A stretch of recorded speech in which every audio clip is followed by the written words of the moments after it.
welcome to Electrical Presentations. Today I'm going to discuss three-way switches and how they work. Three-way switches are the switches that are used when two switches are needed to control a light or lights. They are usually found at the two ends of a hallway or stairway. When a person switches one of the three ways, the light comes on. When he switches the other, the light goes off. If you look inside a three-way, you will see that it is a single pole, double throw switch. When you switch a three-way, it breaks with one contact and it makes with the other.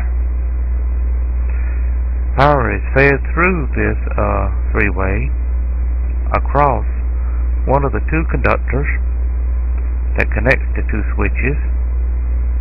These two conductors are known as travelers. If the switch is in the correct position, then power is feeding through this conductor will feed through the second three-way and energize the light. Here I'll demonstrate the two three-ways in the other position. Power is fed through, travels through the first three-way, across the other traveler to the second switch, and then through that three-way and on to energize the light. I hope this has been a help to you. Thank you for watching.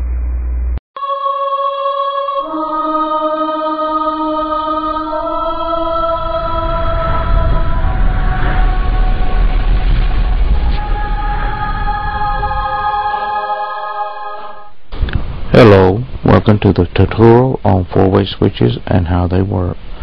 Today I'm going to explain what a four-way switch is and what it does. Here in the middle is a four-way switch.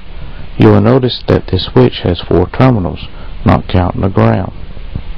The other two switches on the left and the right are three-ways. Notice that these two switches have three terminals, still not counting the ground. Whenever you need two switches to control a light, those two switches will always be three-ways.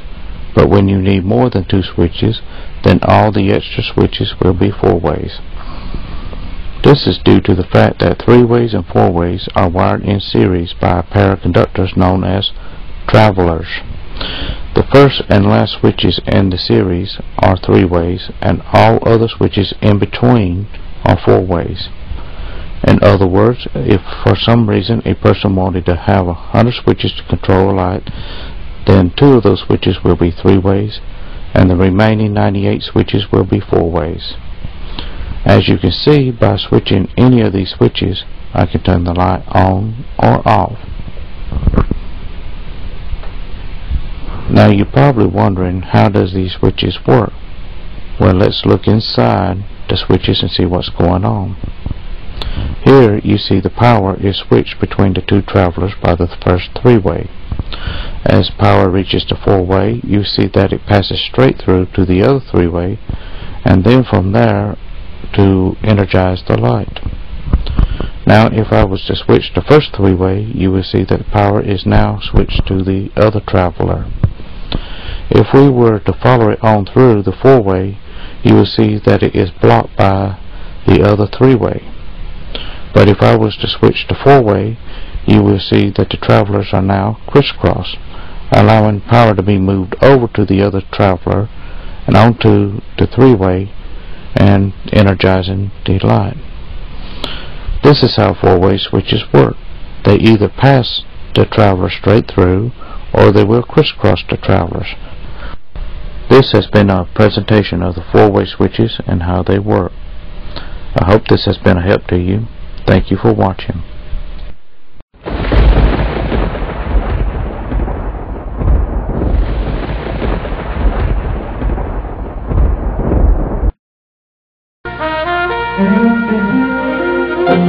This program is designed to help employers and employees understand what is required in the standard that applies to the control of energy during maintenance and servicing of equipment and machinery. Employers are required to develop proper lockout procedures and provide protective materials and training for their employees. This program also presents valuable knowledge that can prevent injuries and death. Employees who run or repair machines are usually well protected. They wear personal protective equipment such as safety face shields and safety shoes. They guard the machine's hazard points. But when something goes wrong with the equipment and the worker has to get into the machinery, we want to be sure that the machine won't accidentally start up while they're in or around it. To prevent this, a proper lockout-tagout procedure for all sources of energy can be developed to protect workers from the unexpected or unwanted operation of systems, processes, or machinery. This is presently required by the Washington State Administrative Code, WAC 296-24-110. Lockout is more frequently thought of in connection with electrical switches, because that's where they're commonly used. However, lockout-tagout systems shall be used to inert all energy. The lockout program shall address all types of energy. The WAC standard requires the following sources to be locked out: electrical, mechanical, hydraulic, pneumatic, chemical, thermal, gravitational, and stored energy for all of these. The present code requirements identify certain conditions that do not come under the lockout-tagout program. These conditions are normal production operations unless personnel exposure exists as a result of the removal or bypass of a guard, or having any part of an employee's body in the point of operation of a machine, or any associated danger during a machine cycle. Work on cord and plug connected equipment, provided that all energy is controlled by unplugging the equipment from the energy source, and the plug is under the exclusive control of the person performing the service. This means the person must be in possession, or within arm's length and line of sight of the cord and plug, or locked out. Hot tap operations involving transmission and distribution systems such as gas, steam, water, or petroleum products. Construction, agriculture, power transmission, and other industries will comply with their existing vertical standards. That standard will be supplemented as necessary to meet the full requirements of WAC 296-24-110. The lockout-tagout program requirements will include a written program, a statement of intended use, the classification of personnel involved, the training of personnel, the knowledge of lockout-tagout devices, the enforcement of procedures, and the inspections of the system. A written program shall clearly and specifically outline the scope, purpose, authorization, rules, techniques, training, and inspection.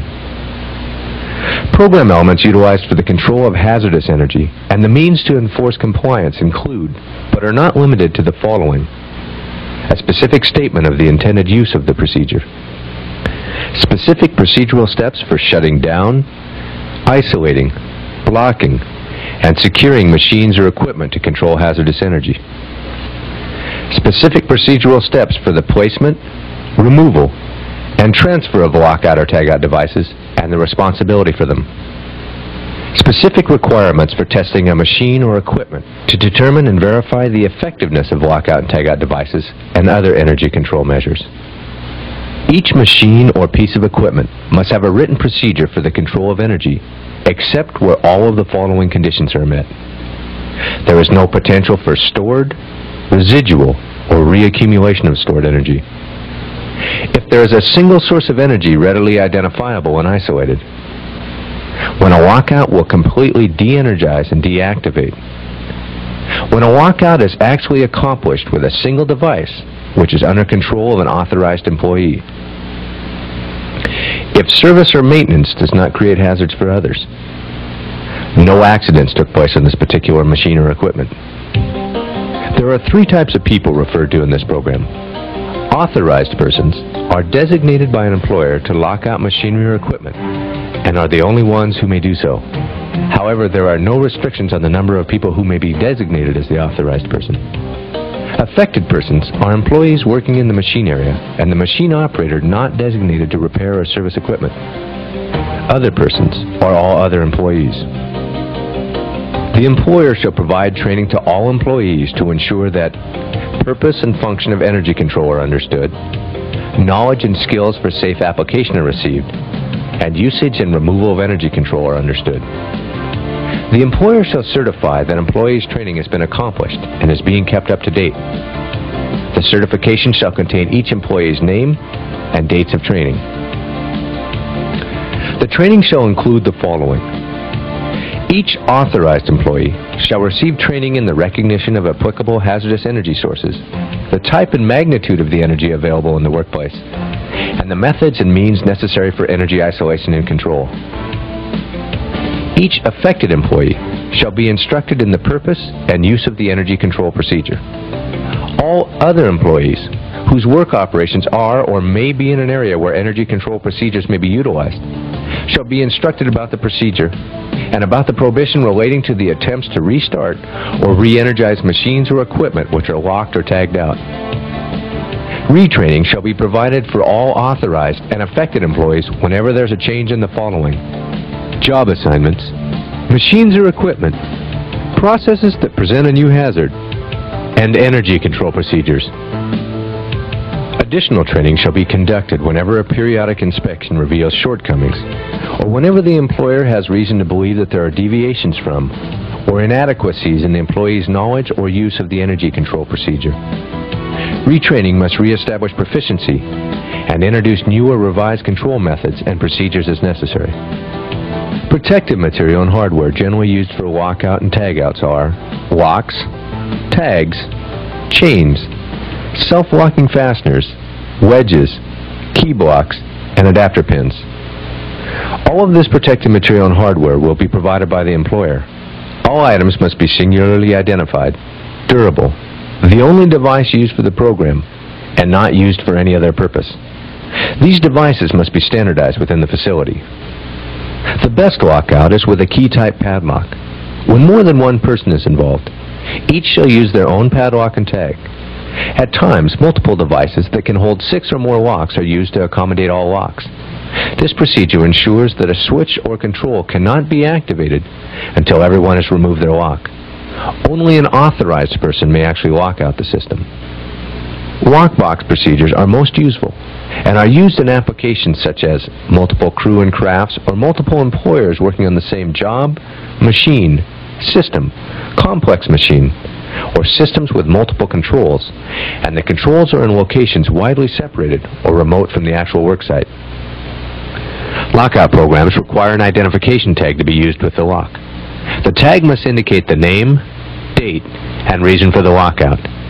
The tag shall be durable, able to withstand environment and exposure, and standardized throughout the workplace.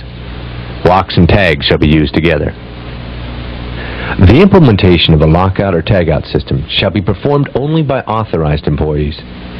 Affected employees need to be notified that a machine is or will be shut down. A method of lockout would follow these steps. Ensure the on-off button is in the off or closed position. Lock the main disconnect switch, valve, or lever and mark it with a tag. If the lockout involves high voltage, an electrician may be required. Sources of energy must be blocked, shut off, or disconnected. All disconnecting means must be legibly marked to indicate which machines or systems they control. If more than one person is working on a machine, each must be an authorized person and attach their lock and tag to the disconnect. Each lock shall be identified to the person placing it by name, clock number, or color code.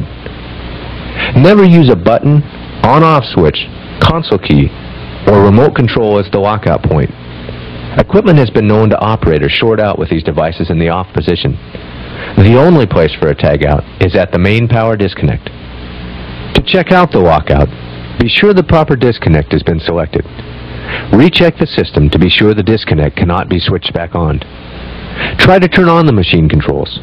If the energy is cut off, return the machine or system controls to the off position. Current standards require all electrical equipment to have disconnects. Check the machine or system for any residual or stored energy. Make certain it is rendered harmless, blocked, pinned, chalked, etc. Check for other sources that could present a hazard like suspended parts or chemical reactions. After the work is completed, all guards have been replaced and employees have moved to a safe location. Make sure that each authorized employee is responsible for removing their lock. Employees do not re-enter the danger area without reattaching a lock. The last person with a lock on the system notify all other authorized personnel prior to removing the lock. The authorized person shall inspect the equipment to be sure that it is clear, reassembled, tools picked up, and guards replaced. Lastly, affected employees must be notified of the removal of lockout devices. Personnel must be thoroughly indoctrinated to the seriousness of violating lockout rules. A lock left on could cause an employee to be called back to the worksite, or workers may delay work until someone verifies he or she is safe. It is the responsibility of each worker to follow the lockout procedures exactly. Under normal circumstances, a lock should be removed only by the authorized employee to whom the lock is assigned. In an emergency, someone else's lock can be removed only after procedures are established for emergency lock removal. The procedures would involve the approval of management to ensure the safety of all personnel and locating the missing authorized person. The plant manager or designated person shall be responsible for cutting the lock. The missing person must have knowledge of the removed lock before resuming work. The supervisor should be responsible for properly executed departmental lockouts and the adequacy of the lockout procedure. When changing shifts, the relief person will attach his or her lock prior to the relieved person's lock being removed. The disconnect will always be protected during the procedure. Locks are a way to immobilize unattended vehicles or construction equipment during servicing or repair. Key removal from the ignition switch of motorized vehicles or equipment is one method of a lockout. Lockouts are used to control such things as fluids and gases, and also on valves. Sometimes chains are also needed to implement the lockout. To isolate tanks or other confined spaces fed by piping, close the supply side valve to relieve the pressure. Insert a blank in the flange, and it should be locked in to prevent unauthorized removal. Drains and vents may be required to prove a lockout. Additional lockouts may be required to isolate the flange prior to blank removal to prevent against escaping fluids or gases that can cause considerable injury. Vent and bleeders should be installed in all lines behind the primary control valves in piping containing hazardous materials and make sure they're locked open. Personnel working with hazardous materials should always wear personal protective equipment. The employer shall conduct a periodic inspection of energy control procedures to ensure the procedural requirements of the standard are being followed. The inspection shall be at least annually by an authorized employee other than the one utilizing the energy control procedure being inspected. All